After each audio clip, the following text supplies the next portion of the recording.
Spoken. I am one of your co-hosts, Tyson Apostol. You may know me from Marriage Boot Camp Reality Stars Season 2. And I am here with my forever co-host and producer, makes us sound and look phenomenal, Ashleigh Smith. Ashleigh, how are you? I am good. I did not know you were on Marriage Boot Camp Reality Stars Season 2. I used to watch that with my mom. So I do not remember anything about it other than me going, man, I'm never getting married. Times have changed, of course. Okay. So I'll probably be married very soon. But that's cool. You're even more of a celebrity to me now. Is that cool? I think so. I used to hate it. Like, I've had a couple people recognize me, like, walking around. They're just like, yo, so brave of you to do that thing. And I was like, yeah, Survivor's hard. And they're like, no. What now? And I'm like, what are you talking about? They're like, camp. I'm like, pouring your heart out on reality, whatever, Marriage Boot Camp. And I'm like, that was all fake. Yeah. Like, they told us what to say. And I had a feeling. Yeah, so hilarious. But now I love it. I love the joke. On the challenge, when I was on the challenge, everybody had to go around and say what show they were on. And Sarah was like, I've been on Survivor 3 times. And everybody's like, woo! And then I was like, I've been on Marriage Boot Camp one time. And everybody's like, nobody. No, everybody looked at me like, there's people from Marriage Boot Camp on here. Like, it didn't make sense to them because they're like, there's Survivor, there's Big Brother. We have some Amazing Race and some Love Island people, but you're the only guy from Marriage Boot Camp. How offensive that they didn't even recognize you as like one of the top like people. They did. Okay, I was gonna be like, did, but not everybody. Do I need to fight them, Tyson? No, I know this happened years ago. But Big Brother fans are Survivor. Big Brother contestants are Survivor fans. They're in the know. But Love Island, they have no fucking clue what's going on. Yeah. They don't have a lot of clue. So, anyways, we are here. Very special guest. Very excited to have her. Rumored billionaire, Liz Wilcox. Liz, what's up? What's up, friends? I'm so excited to be here. Yeah, I'm excited to have you. And I also... and I could be wrong, I think I'm the first one that started calling you a billionaire. I started it very, very early. I think this first time you said I'm a millionaire on the show, I started saying billionaire. And I think it took off from there. Well, I appreciate it because the manifestation of it all is great. I had my best year in business so far, and I did almost nothing this year except watch Survivor and obsess about it. So shout out Tyson. Thank you. Woo! Yeah, no, my pleasure. Like, I'll just keep at it. And we've already called you billionaire twice now, counting the one I just barely did. Yeah, dollar bills, y'all. We are here for the season wrap. Liz, season 47, Survivor. Greatest season of the new era or recency bias? Greatest season of the new era by a truckload. I mean, just way better than anything I've seen in forever, honestly. Why? Would you guys agree? Why? Yeah, I mean, I watched Survivor through a weird lens. So sure. I honestly, unless it's like extra terrible, I think it's a good season. Like, if there's, the blind sides and the twists and the shifts in momentum and stuff. So for me, it's like kind of like all the same, but in a good way, not in a bad way. So you tell me, why is 47 better? I think they were actually really smart players. I feel like they got their footing. I don't know. There's so much criticism about new era players, right? Oh, they do it for the clout. Oh, she did it to grow her business. Clearly, you've never heard of Facebook ads before. But this and that. They care too much about social media, etc. And maybe that was true. I don't know. It wasn't true for me, but it seems like season 47 really was just playing to play. I felt like there were advantages, but not too many. So also production has kind of found its footing in the new era as well. And I feel like there was a good amount of super fans, but it didn't feel like everyone was geeking out on the island. So I don't know. It was just a good mixture. Maybe the new era has finally found its footing where it's exciting, it's riveting. Oh, and I will say they've fed those people so well.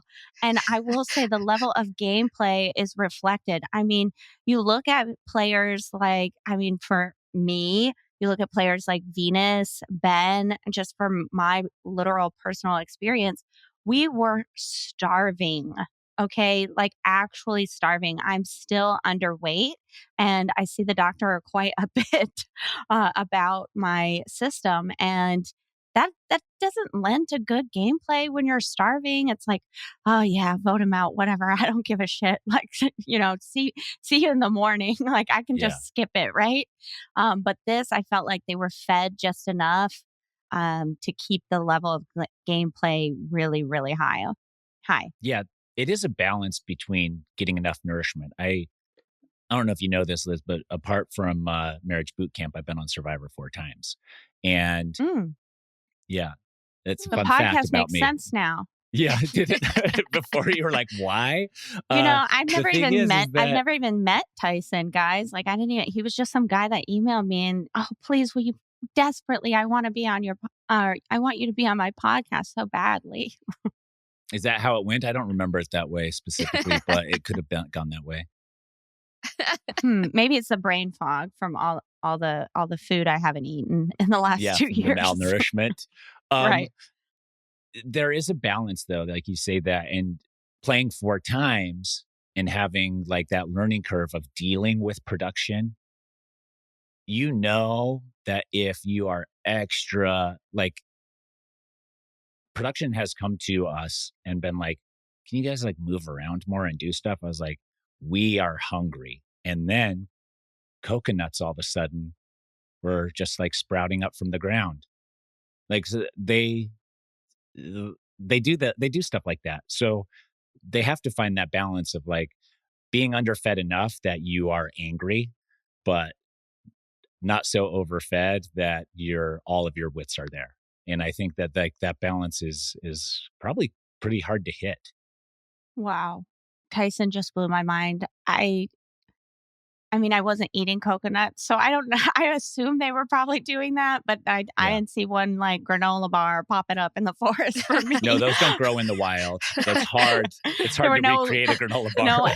No random apples. Although we did find a garlic clove, which, speaking of reality shows, I think they also film Love Island there, so it must have been some random, picnic they were having on the beach. I think the garlic clove was probably from like a basket from the previous season, because we also found stuff on one of my seasons. We found like a big huge hunk of ginger or something, and we were like, nice. Ooh, add this to the rice.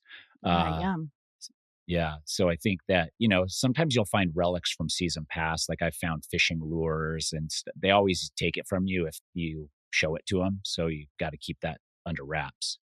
Yeah, we found a chair that washed up on shore, and I was like, "Sweet guys, a chair!" And we're like bringing everybody it back, gets and one turn. They were like, Meanwhile, season 47, they got hammocks and shit. I'm like, dang, they are living the life up in here. So, do you think that's the key? Like, feed people a little bit more? Yeah, I think the new era, they were obsessed with this. You have to earn everything. And I think for our season, we wanted to play super, super hard, but that involved starving ourselves. And towards the end, I mean, nobody played their idol. Votes were always kind of going, in one direction. I don't think we did much of a split vote. And I'm sure that, made production think, okay, we've gone a little too far. Let's course correct here. And I think they nailed it. I think the players nailed it. Yeah, definitely best season in the new era. Best season in a long, long time, I think. Since how long? I don't know. The last comparable season to season 47. I mean, Winners at War was great, but that's going to be great just because it's nostalgic. But honestly, I'm not a super fan, so I can't even name any. I mean, I remember season 39 because but like David versus Goliath, Millennials versus Gen X, I think those were season 30s and those were really good. I think season 47 will be up there in the list for sure. Okay. And it's going to stay up there even after we're halfway through 48. I think so. What do you think?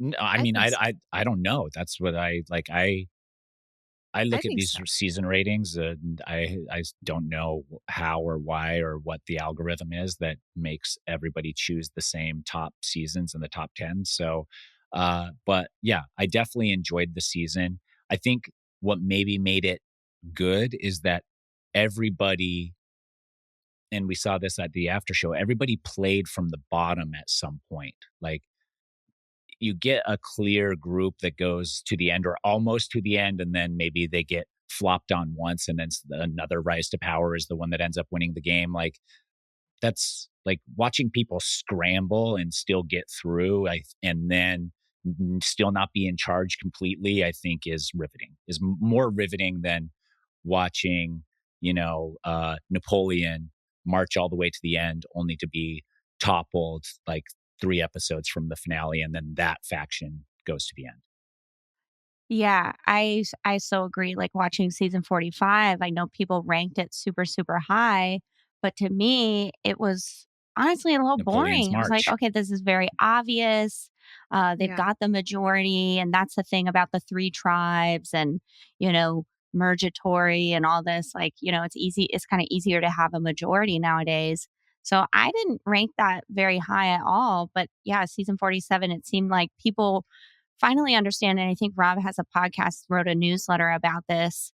And they said, playing the middle in this new era is a really, really smart move. And I think a lot of people did that. But of course, somebody has to go to the top and then they go to the bottom. How can I just get back into the middle? Oh, my bad, my bad. I don't want to be a tall poppy.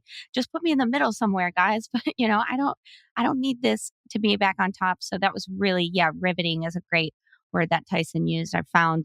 I was rooting for Genevieve and Andy so much because I found, people were going back and forth on their opinions of them so much. I was like, oh, this is so juicy. Yeah. Yeah.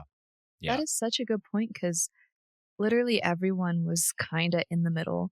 And there's a few seasons of Survivor where people who are in the middle kind of like, oh, why are they, what's going on, what's happening, or they become like the goat, where they're just there to be kicked off. But it ended up being like the people who were in the middle weren't just coasting. There was no coasting, it seemed. Like even with Rachel's edit, I feel like I didn't even pay attention to Rachel at first because she was like in the middle, and then suddenly, oh, she's not just in the middle, she's like being strategically in the middle. And so I feel like, yeah, that's such a good point. It's the scrappiest and the dirtiest season of the new era, that's for sure. Yeah. Yeah. Scrappy. I think it is scrappy. And the dirtiest physically, because everyone Yeah, was shout out. really I was going to say dirty. shout out Sue. Shout out Sue. What'd you think of Yes. Sue? I liked Sue. I think her saying she was 45 is like me saying I was a millionaire and crying about Applebee's. Like, so obviously not true. Obviously not true. Well, no, But I read an article that said the biggest melting pot of financial differences Mhm. is of wealth differences is at places like Applebee's, Chili's, because those are places that billionaires still go to dine, like for some reason. Like, so like you look for the guy with the suit jacket and the jeans and the New Balance, and there's a billionaire in there. Yeah. Right. So yeah, so I don't think that might have been right on track for a billionaire. Yeah, it made me believe you Just more. like the I was like, millionaire oh, next door mentality where Yeah. like we go to Applebee's once a month. And then other than that, I drive my 10-year-old Hyundai around and live in a house that was $200,000. And that's my life. Yeah, I appreciate that vote of confidence there. I will Yeah. say for Sue, I felt for her with the dirty face because on social media, I thought, most people were like, "Oh, she's contouring, whatever." But then she put on social, nobody told me I was that dirty. And it's so funny, and it made me think of her position differently and how people on the island thought of her because As a people were joke. people were Mm. constantly telling me, "Liz, you're disgusting. Your child is you're not going to want to see yourself like this. Like get in the water." Who? 'Cause Who was saying that? Everybody. Friends every or girl, not friends? Friends, So like it was like Venus, a friendly thing, like, yo, you got Kenzie, food in your teeth. Ben. You don't want that on camera. Yeah, even Q was like, Fair. yeah, sis, you look terrible. Wow. And because I didn't want to get in the water. I was so cold. I think I had lost all my muscles. So I really was so cold. I'm like, guys, I don't want to get in the water. I don't want to get in the water. You were so muscly to start with. I do remember that. Yeah. I'm really quite athletic, or I was. And it's so funny because one day, Venus, we're not eating, right? So we're kind of short. And she turned to me, she's like, Liz, if you don't wash your gullet today, I swear to God. I'm like, my gullet? She's like, your neck is, your neck is disgusting. She called the outside of your neck your gullet. A gullet. Yeah, the gullet's inside and not on humans. Right. And I was like, is it really that dirty? And I would be brushing it. I'd say, I want to go for dirtiest survivor player of all time. And I went up to Kenzie a couple minutes later. I'm like, girl, tell me the truth. Like, is my neck nasty? Venus just called it a gullet. She's like, oh, it's disgusting. I've been telling you for days, babe. I'm like, all right, fine. So I went down to the water and I found like an actual sponge, and I scrubbed my neck raw. And it was so funny rewatching it because I'm like, yeah, that gullet is disgusting. V was right on point. I'm like, I don't think I wash it for another 20 days, but here we go. So hear me out. Yeah. Mud all over your body as sun protection and bug protection. I know they give you both of those things, but that lotion's kind of gross.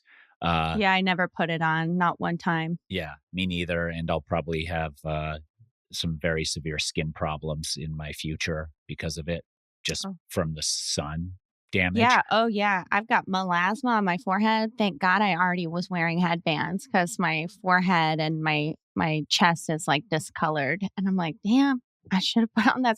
Tiff was right. Yeah. I should have put that on. You should have, yeah. But like part of the experience is getting as roasty tan as possible. Right.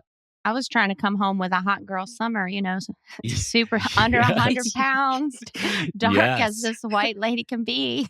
Yeah. In Florida, you probably with the leather suit look going, like you probably fit right in. Right. Yeah. I did. Yeah. Yeah. She's born and raised here. You can tell because of the leather suit. Like you don't develop a leather suit like that until you're in your 50s or 60s. Mm-hmm. That dirt thing it is interesting though that nobody told her, because I remember specifically watching people get out of campfire sleep with ash all over their face and soot, and you didn't tell them. Because it's a funny joke if you're not aligned with someone to just let them wander the whole day with soot all over their face. Because production doesn't tell them. Production won't tell you that. But Tocantins. I don't know if you've ever seen the season Tocantins, but Jalapao would show up to the challenges and they'd all just be so dirty. Like I was like, I don't know. You guys are like rolling around. Like, what is the strategy of rolling around in the soot before you come to a challenge? And they were just like, we just couldn't escape it. It was just everywhere. So we just embraced it. So let's go to, I want to talk about the after show. Modern new era after show versus the live after show happening months later with the winner reveal. Yeah. I'll just interrupt and say, why is Jeff so trying to convince the audience that this is cool? Because that's what his opening statement. I love the after show. This is why I love it. Because no social media, no calories, no da da da da. It's terrible. It's terrible. The whole time I was staring at Sam, and honestly, I really admire, because the whole world saw me completely break down, and even at the after show, I was still really upset. I was still like, y'all, when I get into something, I get into it, and I had a really hard time coming out of Survivor, if that makes sense. Yeah. And so I still, it had been 24 hours and my jury reception was not fun. And so I was still, in my head, people are asking questions and I'm like, I've got to say something. Like, I've got to interrupt here. I want to be on the show. I don't want to be looked at like, who's that person? I think people make fun of Xander for being so upset. And I'm like, I don't want to be made fun of like that. So I'm still thinking about that in the moment, but I'm still so wrapped up in my own, BS that, it was really hard. So I admired Charlie and Ben in that moment from my experience. I admired Sam and Sue, especially I'm sure they didn't ask Sue a lot of questions the same way they didn't really ask Ben a lot of questions.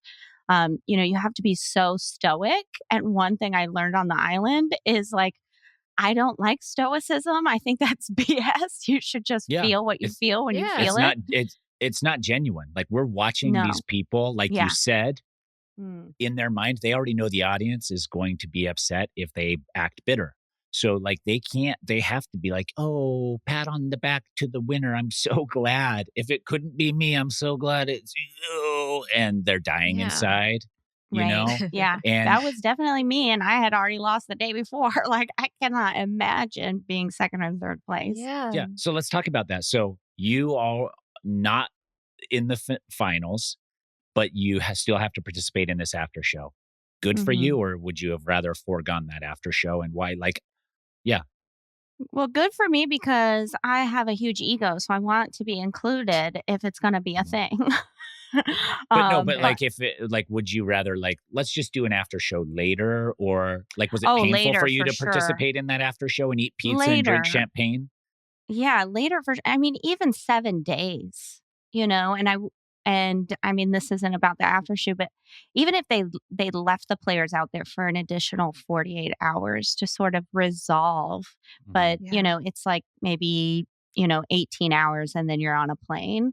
And so I think even if they did 48 hours at Ponderosa, we're going to come back because that's what Jeff says he loves about it. No social media. It's still fresh. I mean, 48 hours is like nothing.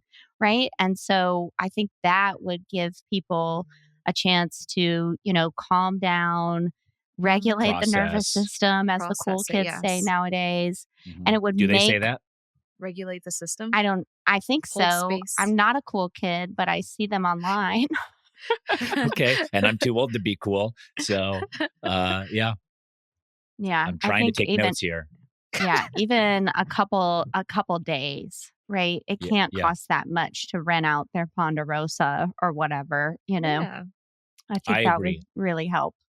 I think there's a place for the immediate after show, but I think the immediate after show can be a day or two later. Like that's still immediate. It's still away from social media. It gives people a chance to process.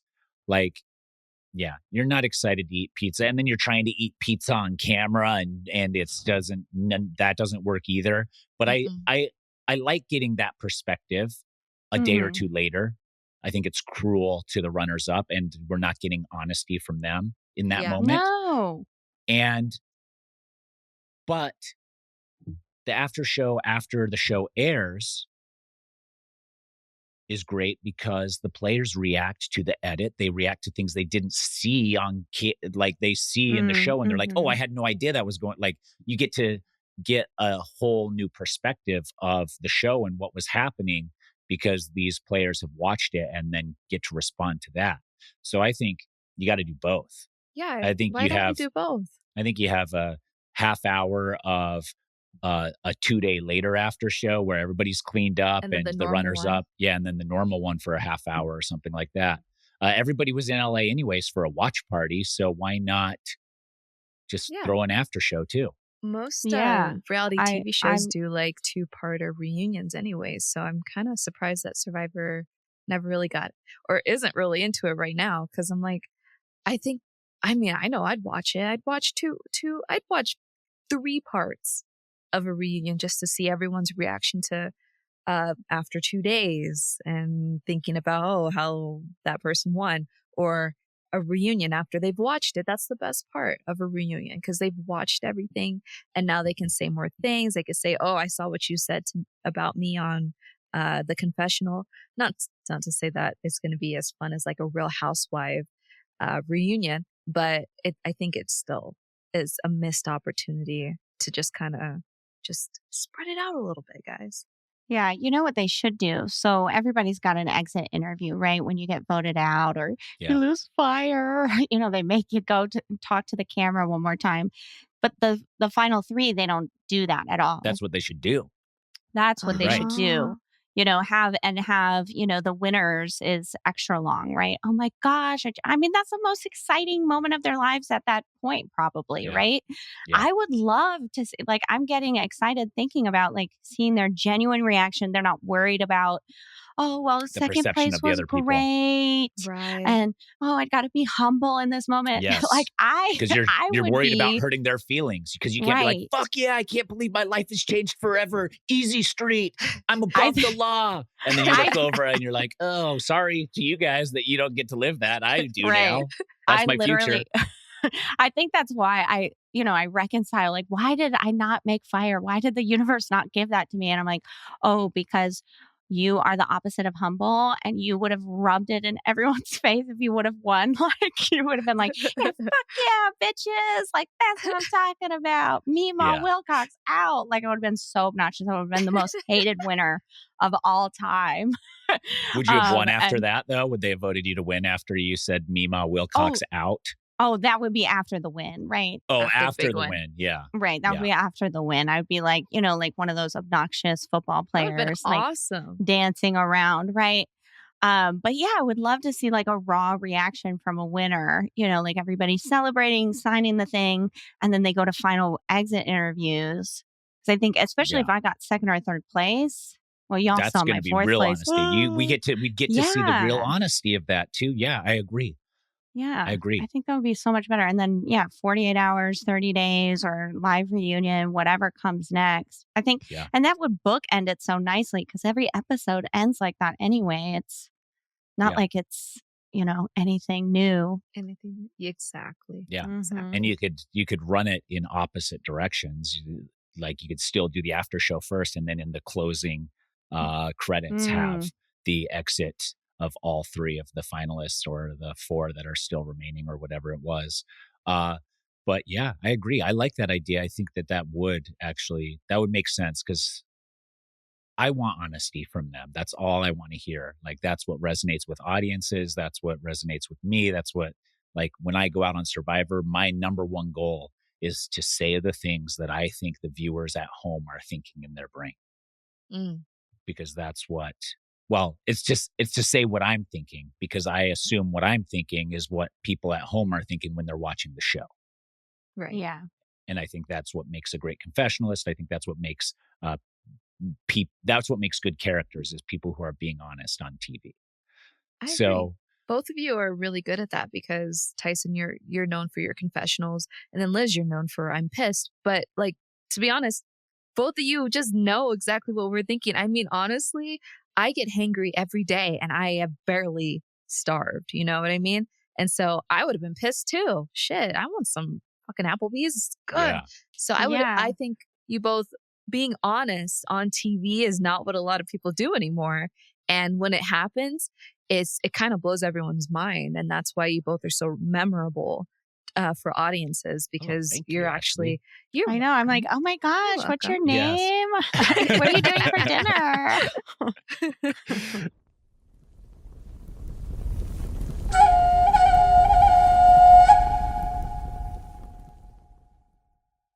Do you know the word orthogonal? Did you understand that when Andy said that at the after show?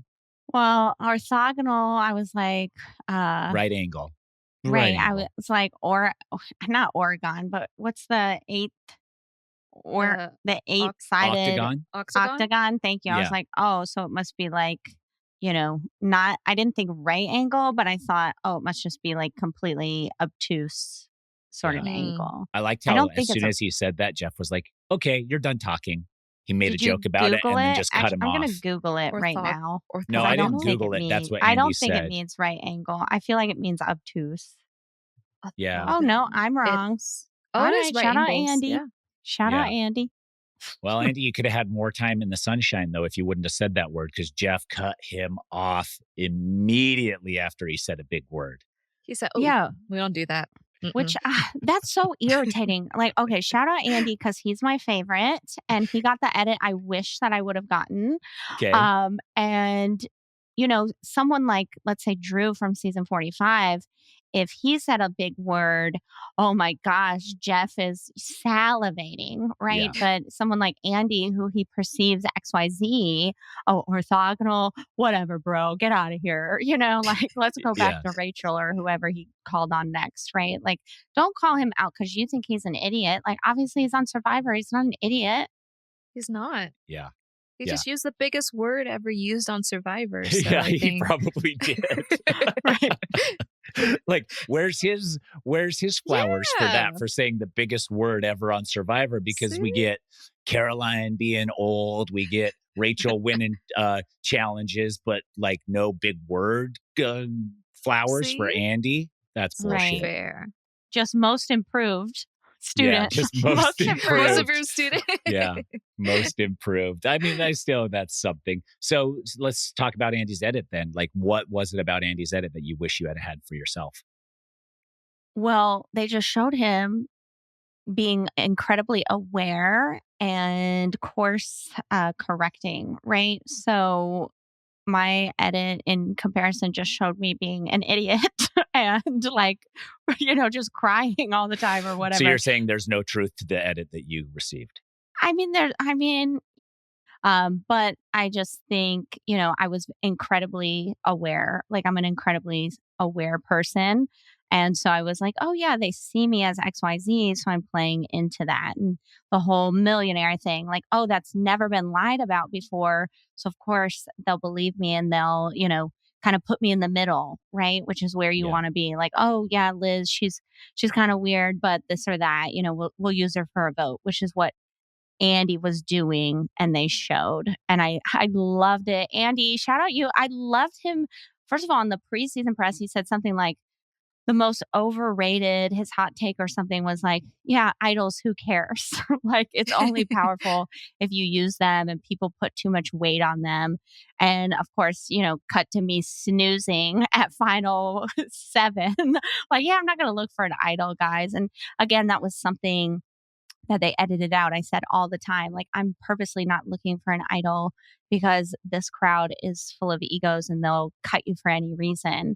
And I said that at the finale when Venus said, oh, I was going to play as hard as I could. I cut her off and I said, yeah, do you know how hard it is to not look for an idol on Survivor when, you're paranoid and people think you're an idiot?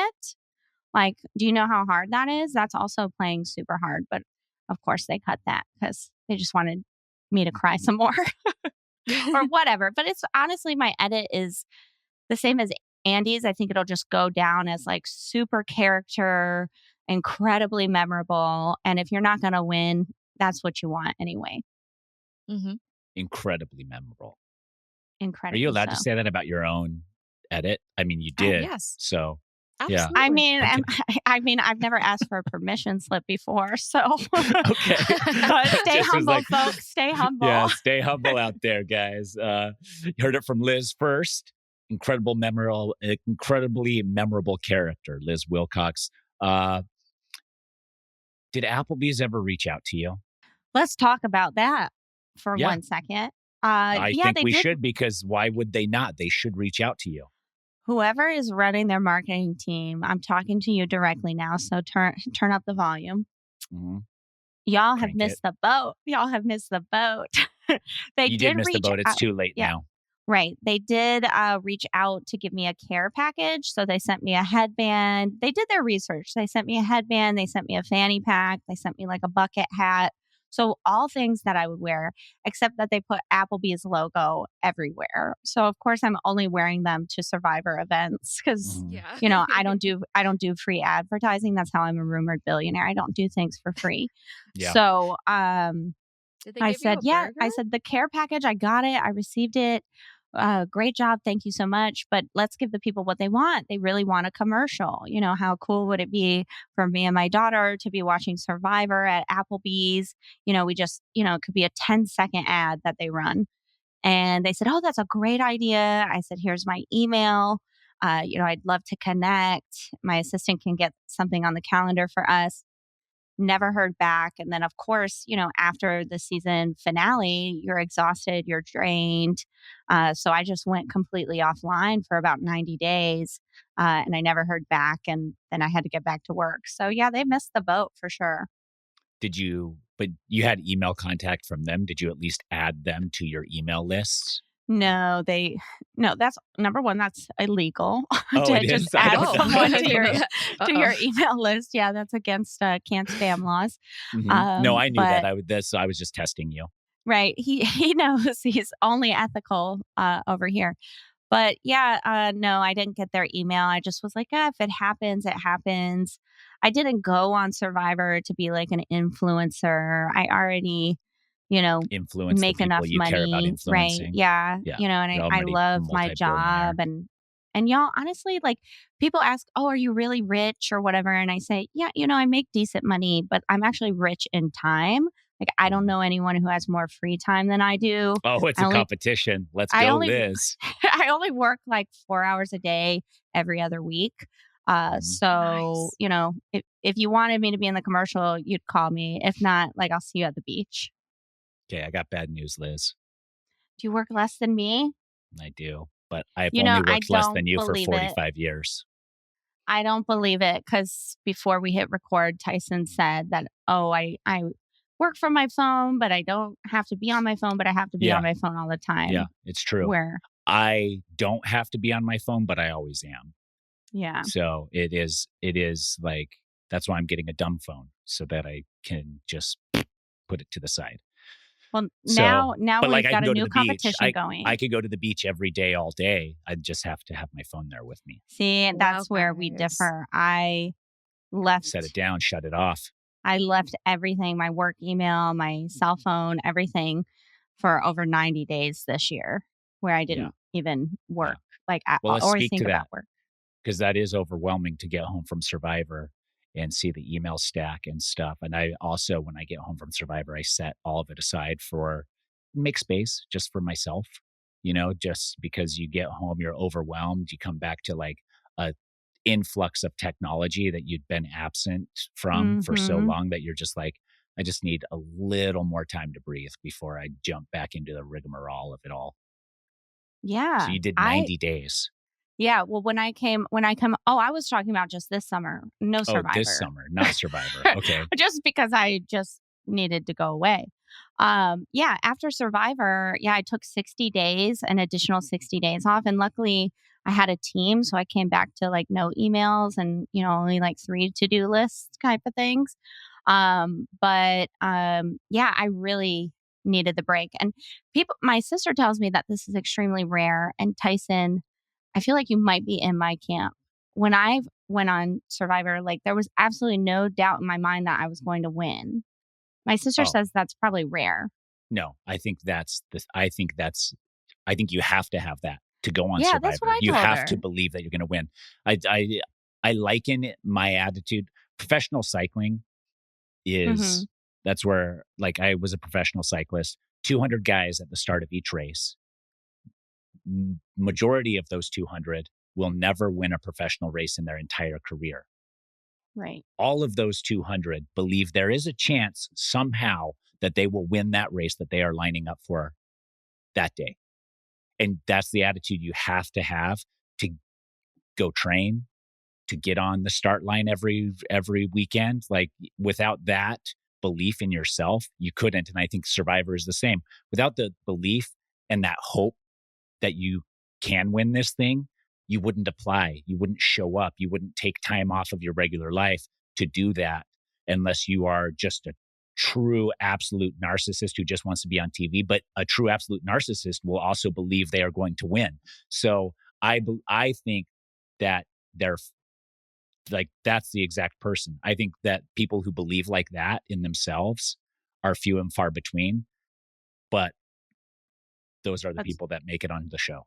Yeah, but Survivor's got them. Yeah, but I will say there were some people on my cast that I talked so much smack about them to the camera because I'm like, Oh, just pretty much everyone on my tribe.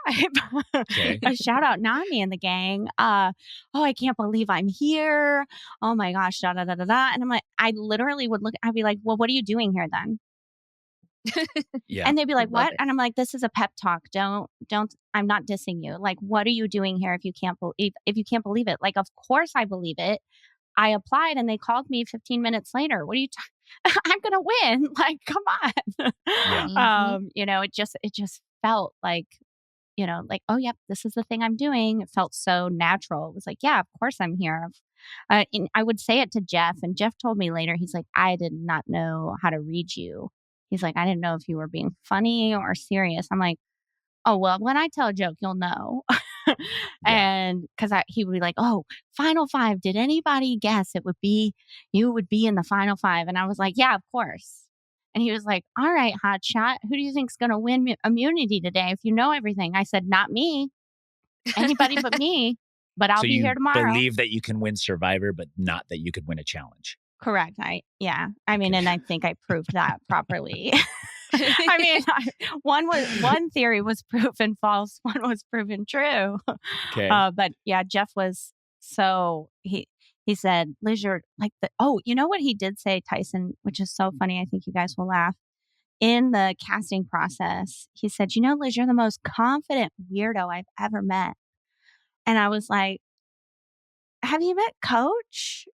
Yeah. Yeah. Okay. Yeah. He was like, yeah, but I think you got his confidence beat by a mile. Wow. And the more I thought about that, I was like, well, maybe it's because I'm a woman. I don't know. Because in the casting, they kept telling me, we've never had anyone like you apply. We've never had a successful, 100% confident woman who's also a single mom, who also grew up poor with nothing. Like they were like drooling at me. And it was just so funny. Because I was like, I think of Tyson, I think of someone like Jeremy, I think of Jervis even. And I'm like, these are all really confident, 100%. Even when they make a mistake, it's like, it's all good. I'm still here. I am who I am, no apologies type of people. But then I was like, oh, I have different parts, I think. Yeah. And that's dudes. Just a little rare. Oh, I see. Interesting. Yeah, that's interesting. And I think for sure the gender lines like mostly play different. They are different characters on the show and all of that stuff, 100%. But that's really interesting. Jeff did also tell me that he did not get me, did not understand me, like from the get-go. Like, I don't know who you are or what you represent or if you're even real. Like he was like that for like multiple seasons for me. And then now when I talk to him, he'll still like, I didn't get you at first. I was like, you still don't get me. I can tell that you still don't, but like, whatever, bro, we're pals. Like, right. We've both made each other some money. Thanks. Shake hands. That makes me feel so much better. Cause the last thing he said to me, he said, I've been, working this game forever. And usually I can, Charlie's a player. He's always going to play second base. I ask him a question, second base. I see him out on a challenge, second base. He's going to the voting booth, second base. He said, sometimes you were second base. Sometimes you were the pitcher. Sometimes you were the umpire. He said, I could not guess what you were going to do next. And I was like, I think that's good. Isn't that how you're supposed to play the game? Like, I think so. Yeah. Don't want to be predictable. Yeah. Mm-hmm. Yeah. That's funny. Okay. 47. Well, what are you hoping? What a season. Yeah. That's right. What are you hoping for 48? We saw a teaser for 48. I have to say that did amp me up a little bit. And also, like, what is that feeling? Like, you just wrapped up and then all of a sudden they're advertising a new season. Are you jealous? Are you relieved? Or does it matter? Yeah, I think in the moment, I was like, God, can we please just rewind 48 hours? I'll try harder. Please, please, please. Mm-hmm. But then, are you still thinking that? Like, can we rewind right now? 7 months? No, but I do have to find a way to get over it. I'm mostly over it, except, like this week, it was, right in my face, right? So I'm like, oh, damn, and all those feelings came up. But don't worry, guys, I'm in therapy. I'm working it out. Me and my ego, me and my huge ego. Yeah. But I'm excited for season what 48. do you say? What was the conversation like with your? I mean, you don't have to tell me about with all my the therapist. stuff, Yeah, but it was yeah, just like I just want to know, like, what is getting over it? Because like I say all the time, like I'm not over everything. I'll never be over everything. You move through life, and little things trigger memories from that extreme short time in your life that everything was focused on this game. So, how are you getting over it? Where do you hope to be from that? Yeah. So I'll just be honest. I will say that it's been a ride, and it's been a little bit of I don't want to say identity crisis, but definitely looking at myself and wondering, am I who I think I am? We just talked about, oh, this confident weirdo, and of course I'm going to win. And of course, da, da, da, da, da. And when I lost, it was like, okay, that's never really happened before, and that's a very privileged thing to say. Like, I know that I'm privileged in, when I do something, it usually happens, right? I just mentioned, oh, I applied for Survivor. They called me 15 minutes later. Like, that's not normal, right? But things like that happen to me all the time. So when I didn't win, there's actually a GIF of me, if you guys Google it later, or maybe put it in the show notes, where I'm, my fire just went out, and I spread my arms, and I'm looking at the fire like, what the? And I'm literally thinking, universe, what the heck? I've done everything. Why aren't you giving this? Like, this is not our normal agreement. Okay. And so I've had to really reconcile. And it really was about, I'm a huge runner. And so I went for a run a couple months ago, and they have these guided runs on the Nike app. And it was about this, the world record holder for women's marathon. And she was saying, she lost something 4 times in a row before she won. And it got worse, like second place, third place, fifth place, first place. And she said, I just realized, and in my training, I kept going back and back and back, that there's things that work out the way you think they do. And there's things that don't work out the way you think they do. And for some reason, that just kind of hit like a pressure relief valve. Like, oh, duh. Like, I thought it was going to go that way, and it just most certainly did not. And I guess I'm just a very logical thinker. That was just such a logical, like, oh, maybe I don't have to dig into why. Why didn't the universe give this to me? Why wasn't I better at fire? Why did, they have to show me saying I'm a millionaire when I'm not? Why?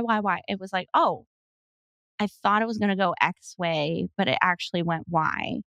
And that for some reason just really helped me kind of get out of the wah, wah, wah, I wish, into the, all right, moving on. We have money to make, rumored billionaire, a reputation to uphold. Let's move.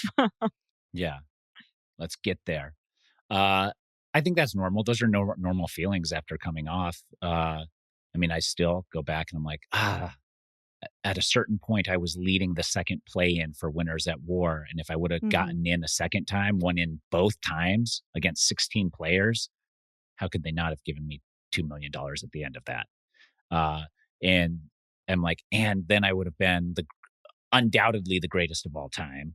And now I'm not, because I didn't do that, because that didn't happen for me. But then at the same time, like, everybody in their mind, like, is probably that same, like, why didn't it happen for me? And then the winner's like, happened exactly for me, how I trusted the universe, and so like I know. And so our winner was Kenzie, and I'm very close with Kenzie.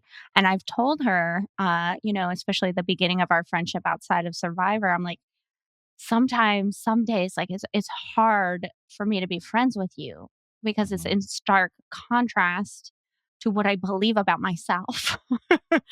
And you were the one, to do it, and I wasn't. But honestly, I think it's made me a better human to be like, actually, this is just a human that you really like. And it was a game that you both opted into. There can only be one winner.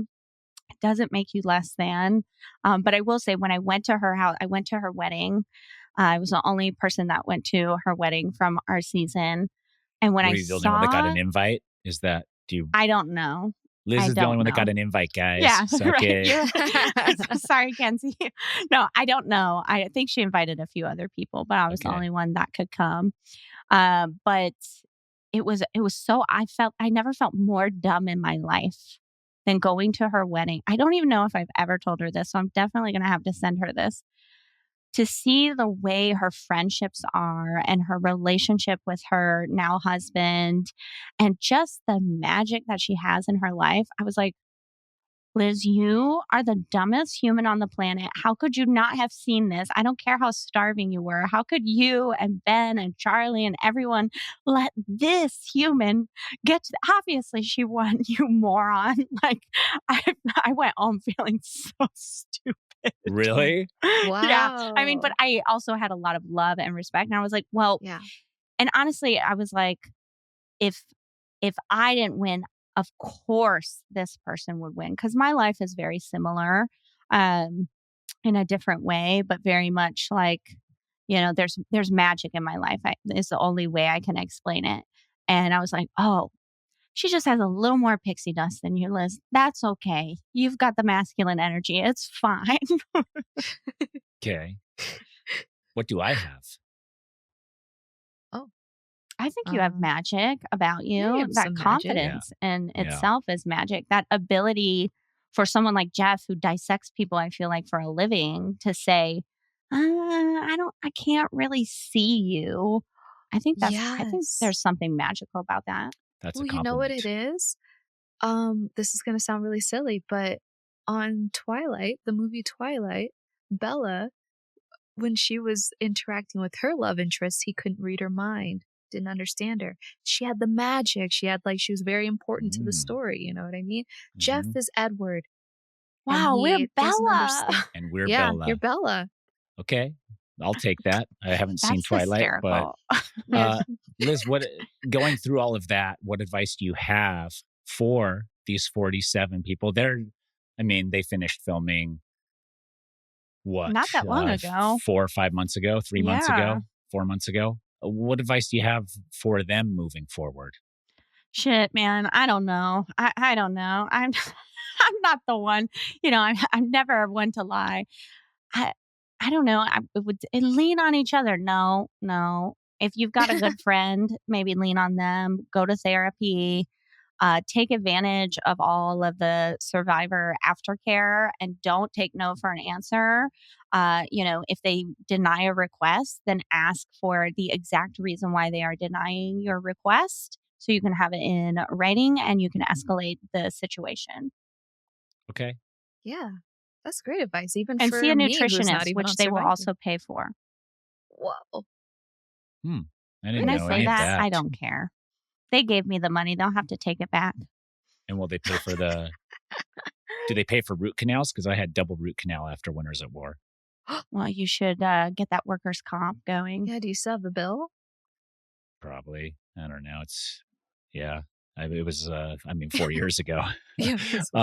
Okay. And what was the aftercare? What's the aftercare? You call the psychiatrist? I don't know. They have the of course, like the typical therapy check-ins and things like that. But there are so many more resources that are available that you just don't know about. Like, for example, I saw a nutritionist. I think someone else saw, like somatic massage therapy. Pretty much anything that you're trying to do to kind of better your body or spirit after the game, just ask, email whoever your point of contact is, and they should escalate it for you. Okay. And what is the happy place after it's all done? I don't know. I mean, my season just wrapped 4, 5, 6 months ago. Yes. And where are you from that point to now? Like what? Well, I think in general, I think in general, my life is so blessed. I can't be stressed, but I think a happy place is to get off social media and to remind yourself, like, you had a life before Survivor. And you'll have a life after Survivor. So if you're riding a high right now, ride the high. But if it gets too scary, gets too high or too low, honestly, I turned my phone off. Shout out the Light Phone 3. Tyson just bought one. Not an official sponsor, but yet. But shout out to that because getting offline, and that's something my castmates have told me that they admire about me, my ability to just say, nope, not going to be on social media. And that really helps you kind of discern what is real and what is not as far as your Survivor experience goes. Yeah. And I think you also touched on a little bit, return to the people that loved you before you were on Survivor. Totally. They don't care about whether or not you were on Survivor. They don't. And I will say some of the people that didn't watch at all have become my favorite people. I'm like, oh, at first, because I have a huge ego, I'm like, why aren't you watching it? How can you not watch it? You know me and you haven't turned it on. Right. And now I'm like, oh my gosh, they just don't care, but in a most freeing way of like, they just like me, not, my accolades, my success. And I feel like, we talked about who is a good Survivor player. You have to, I feel like we're also a lot of high achievers, people who want to succeed, people who, sort of wear our accolades. Oh yeah, I was in marriage boot camp. I was on Survivor 4 times. Yeah. I was a cyclist. I. But I talk about myself too much as what I know. I love it. I talk about myself all the. I've literally have made a business from my name, and so finding the people that don't care about those accolades that actually see you is really, really important. But on the flip side, people who know me, but don't care about Survivor, but will turn Survivor on because I'm on it only, is also showing some love. Like those people who are like, I don't even really like the show, but I know you're on it and I'm out here to support you. So I watched all 6 episodes before you got voted out. And like that also means something. Final conversation here, Liz, before we shut this thing down. Rachel, best winner of the new era, top tier winner, one of the greatest of all time. What's your take? I want to say no, but I need to say yes. I think top tier why no for sure. And why yes? Rachel, and I say it with love, Rachel gave me the ick in the first couple episodes. I felt like she was dismissive of Andy, and especially coming from a season where I played where there was a player who was quite literally like losing their mind, not sleeping, having panic attacks. There's a different vibe from that person. And when that person says, I need you, it's like, this is totally outside of gameplay. How can you say no, right? When someone's having a panic attack. And I'm not that Andy was having a panic attack when he approached Rachel to talk, but you could tell he was really down. And while it was inside the game, it just seems so much larger. And she was like, I don't think we should be seen together. And I'm like, sis, it's first 48 hours. Like, are you really that paranoid that quickly? Like, do you not feel like you've made footing and that Andy is not giving off this vibe of desperation? So that gave me the ick. So I was rooting against her the entire time. Even though she was our season alternate, she was a 46 alternate. So at first I was like, yes, go Rachel. And then she gave me the ick. But by the end, I was like, you know what? She's played a great game. She's done, sure, she's worked with advantages. She's won immunity, but isn't that a great all around player? So I gotta hand her roses. And I posted on Twitter. I was like, I didn't realize I was sitting next to 2 Survivor winners out in Fiji. I saw that. And neither one of them was me. And so it kind of stings a little, but it's also like, that's so awesome. So congrats to Rachel. I think great overall winner. Again, like I'm not a super duper fan. I can't remember other winners. But you remember some winners. How does she rank amongst the winners that you remember? I remember Richard Hatch. I remember Kenzie. And I actually hadn't seen Tyson's win until after. I saw it after I came home. And I loved it because Jervis is one of my all-time favorite players. He's so fun. Of all time. And I was like, oh my God, Tyson and Jervis together. How have I not seen this season? So I thought that was a really fun game to watch. Why is Jervis one of your favorites of all time? I think it's what we talked about earlier, a player that can just be themselves and maybe not totally know what the audience is thinking, but totally going to say it anyway. And I think it was in his first season when they were like, in the ghetto, we don't eat rats. And then cut to him eating rats. He's like, man, we've been missing out. And I'm like, oh, this is a guy that I gel with. So Jervis is one of my favorites of all time. And it was only solidified watching y'all's season together to see you guys team up. I was like, I knew I messed with that guy. Like, he's so cool. He's so, I wouldn't call him down to earth, but he's just living his best life the only way he can live it without regrets, unapologetically Jervis. And that's what I love about him. That's what makes a great player to watch on TV. Yeah. So let's go back to the Rachel thing. Of the winners you've seen, top tier? I think a top tier winner, but maybe not. She's not a character. I wouldn't call her a character. Yeah. Which character I think and winner are more fun different to watch. things. Yeah. Yeah. That's fair. But great winner for sure. So well deserved. Okay. Yeah.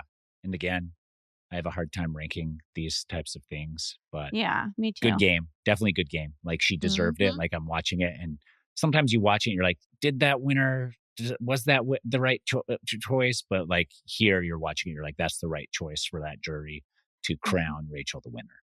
For sure. Yes. Really good winner. Yeah. Shout out Rachel. Shout out Rachel. Another Michigan girly. Kenzie's from Michigan. I'm from Michigan. Rachel's from Michigan.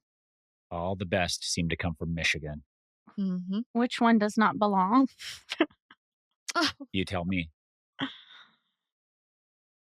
Because there's a lot of different... Rachel and Kenzie.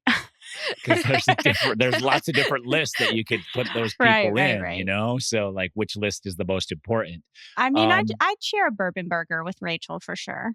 You still eating bourbon burgers? Every day. No, actually, I moved. Once a month, I'm the billionaire next door. You'd never know. You'd never know. I got Musk on speed dial. I moved away from Orlando, and my local Applebee's where I live now is closed.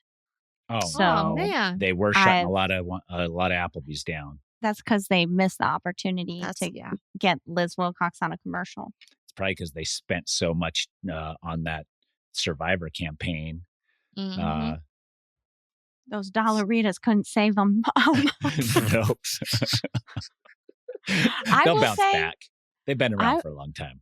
Yeah, but the bourbon burger is good. Y'all should try it. I haven't been to Applebee's in literally like 20 years. All right. Well, if we're ever in the same town, I'll take you for a bourbon burger. Even better. Bourbon burger. Yeah. What's your hope for season 50? What do you want to see? I would love to be the Applebee's server for season 50. Okay. Like the Wells Adams of the That's what Bachelor in Paradise. You're the server. Like, hey, I'm Liz Wilcox. I make a random thing every season. Here we are. I think that was just hysterical. Like, I don't want to play. Like, oh my gosh, no. Would you say yes? You wouldn't go back, or I don't think I would say yes right now, because physically it's a lot. But if they do a Game Changers 2 in the next 5 to 10 years, I would definitely do that. But only Game Changers? Yeah, well, I think I'm a game changer. I mean, I'm pretty sure they changed the rules about helping people in individual immunity challenges. They definitely changed it for our Final Four. They were like, just so we're clear, you can't help anyone in any way with this challenge. I was like, game changer. Yeah, over here. Look at me. Shout out that.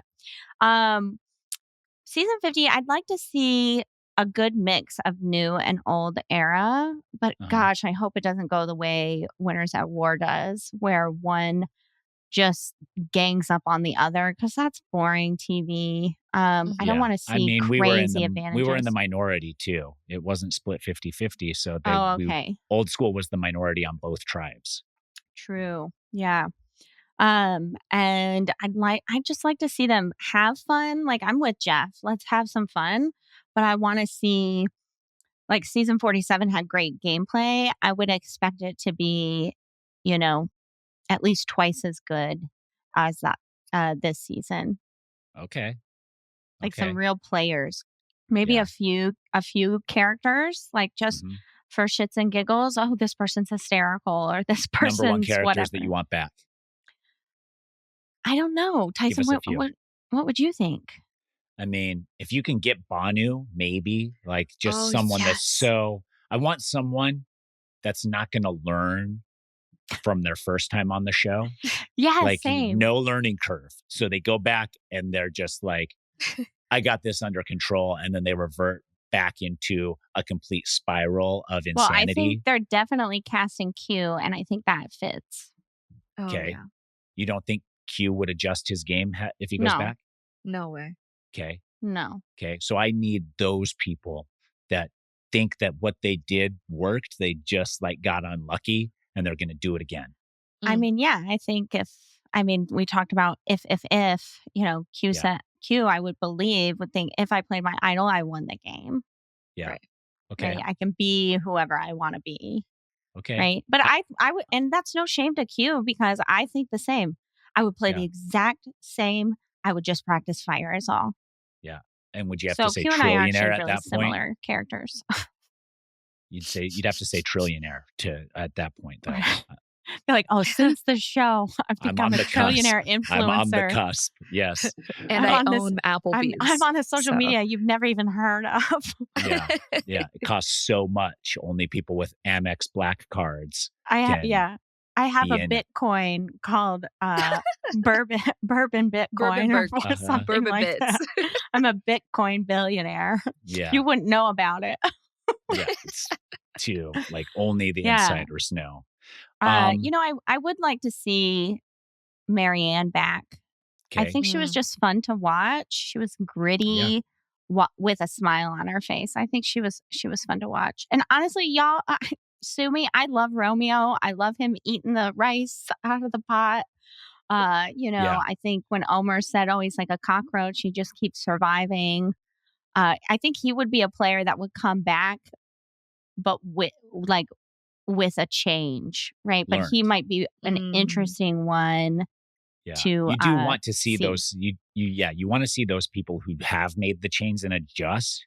Yeah. You also want to see the people who are trying to adjust and think they are but aren't, and then the people who don't adjust at all. Like I think there is a mix there. So let's go to old school real quick. Then what old school players do you think would be a good balance there? Because my take is that if you bring the who's who of Survivor old school, it drowns out what could be. So I think you have to find a balance of people who are recognizable but not franchise players that's names are synonymous with the show. Yeah, what was that girl's name? I'm trying to Google it right now. Perfect choice. I think Courtney. I know, I'm setting it up. Was her name Courtney or Chelsea? Something like that. She was an African-American girl that played with Ty's season, or I guess Michelle won. And she was the big, strong one. Oh, the bodybuilder one? Yeah. I think, you know, she's just like, if you saw her, you'd know who she was. Yeah. I can picture her. I think she could come back and, you know, do well again. But like I said, Chelsea? I'm no super fan. So don't Sydney, pick me to Sydney. pick. It's Sydney. Sydney. I knew it was Ney.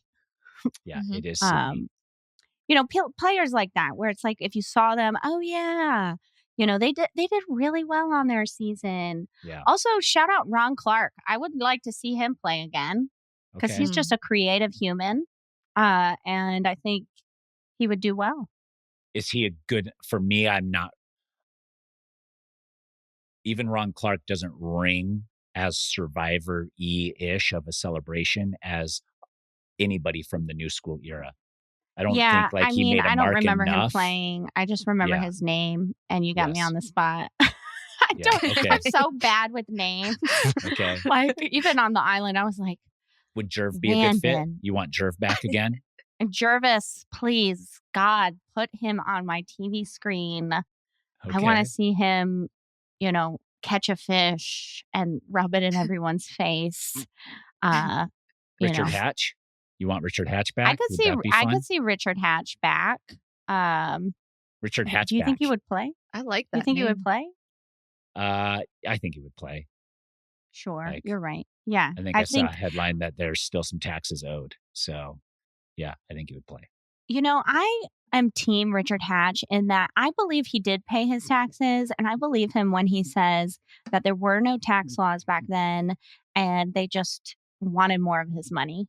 I really believe him. Y'all should read into it. Well, he also said that Burnett told him if he was quiet about the Wigglesworth getting some food on the side. Oh, see, I didn't hear that. Then I'll have to Burnett Google it harder. Taxes or something. This isn't good for his case anymore. I'll have to ask ChatGPT what they think about it. I don't know. It's hard because they're without evidence and without proof, then then he is liable. So, but again, I don't know what happened, and it sucks regardless. But yeah. Okay. Well, Teeny. You want to see Teeny play again? What'd you think of Teeny? No? I think Teeny is a great human. I think Teeny is probably one of the worst Survivor players. I look back at my time and I'm like, yeah, maybe I was more clueless than I thought. Maybe the edit was generous. I don't know. Yeah. But Teeny is so young, right? And I think they're a super fan. So maybe it was being like starstruck out there. I don't know. I don't. I liked and enjoyed watching them, but it wouldn't be like something. Oh yeah, let's get Teeny back up in here. Rome, on the other hand, love Rome. Yeah. I fully expect to see him. Okay. Is there an island big enough for Rome and Q? Oh, I hope so. I want to see it. I would love to see that badly. Yeah. Okay. I agree. I think so. Is Teeny going to be okay after all of this? Because Teeny got spun, admitted to getting spun, admitted to not knowing which way was up, admitted to being hoodwinked over and over and over and over again. And that definitely messes with your psyche. Yeah. I think they'll be okay. I think they're so young that, and I think that generation, they love to go to therapy and work on themselves. Do they? I think so. I mean, they like to brag about it on social media. Yeah. They like to talk about it a lot. They sure like to. Therapy's so expensive. Winning $1 million is so much easier to pay for therapy. Amen. That's true. That's true. I think they'll be fine. But you also maybe gave them a case to come back, right? They're very aware that they were spun around. Yes. So maybe I'm wrong. I'm sorry, Teeny. Let's bring you back. Why not? Yeah. I'm not a casting director. Whatever. I'll watch it. Let's see if you can get a read on it this time. Here we go.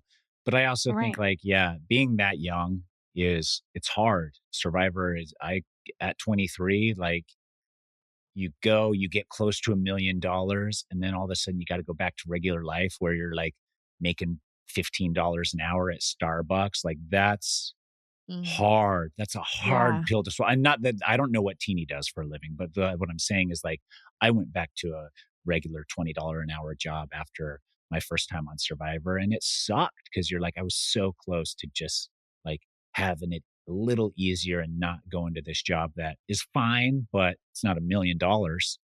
Yeah. I didn't think about that, but there are, a few from my season that it's you got to go back to work and you really don't make that much money. Let's bring Jelinski back. Let's give him a second round. I think great first boot. I think he was playing really hard, but he went one too many steps ahead of himself, I think.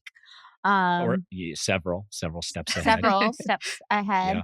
And I think he could learn from his mistake because he was also 21 or 22 years old when he played. Yeah. So super crazy young.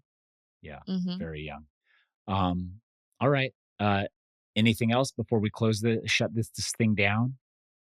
I am excited for season 48, and I will say there's one of our other alternate is on season 48. Oh. Yes. Were they shown in the promo? They were. It was the guy with the beard. I can't pronounce his name. It's the guy with the beard that said that people were his superpower. Correct. Which spoke to me because people are always like, what's your talent? I was like, my personality. And they're like, that's not really a talent. I was like, it kind of is. It 100% is. It 100% is. And I wish I would have realized that about myself earlier in life. I would be a billionaire by now.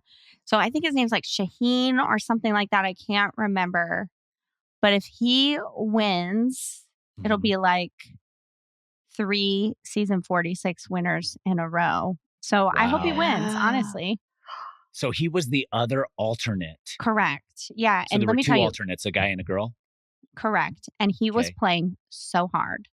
He was he was fist bumping people. He was like, and I don't know if I believe anything that comes out of Q's mouth, but Q swears he left a note in the bathroom saying like, what's up? My name's this and that. I don't know if I believe it. You know, Q tends to use hyperbole, we'll say. Okay. And so, like the Bible. But you know, yeah, like he asked me for a pen, right? In the Bible. Yes. Good one. Just like the Bible. You know, I think he told Ben, you know, oh, I play that because Ben had like a Game Boy.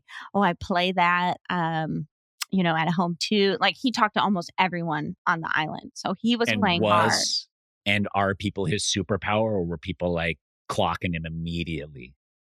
I was like, oh my gosh, this guy's got to go. Yeah. Because he's too friendly with everybody. Yeah. Right like off he's the talking bat. to everyone. But I will say, in the preseason press, everyone, like almost everyone I talked to, they're like, oh yeah, that SD are his initials. SD, I told in my preseason press I wanted to play with him. I'm like, you guys are idiotic. Yeah. Just because of a fist bump? Right. He was talking to everyone. And side note, that's why I was afraid of Soda, because I don't know if Soda was doing it intentionally, but she's just a people person. And I was like, she's talked to everyone and we're not even supposed to be talking. She's got to go.